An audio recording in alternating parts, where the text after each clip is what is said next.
And it's interesting how people can spend so much time on vision and strategy and the best colors and we got things on the wall, but they haven't invested in the most important thing. It's like attempting to plant corn, but you're planting it in a desert where there's no water, where there's nothing. Your culture is the ground.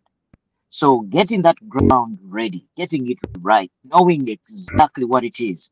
We have leaders that go the extra mile. We recognize. We are innovative. We execute like crazy. That kind of culture will always completely outdo cultures that don't have that.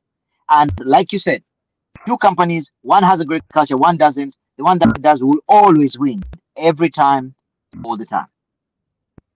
Totally agree with you. And I think everyone, that's the secret. So if you have a business and you have a team that you are building, we have two gifts for you. If you are wanting to build a culture, we have an Yep. assessment to actually measure what your culture looks like. And the other one is a scaling assessment to allow you to look at what's the red flags currently in your business.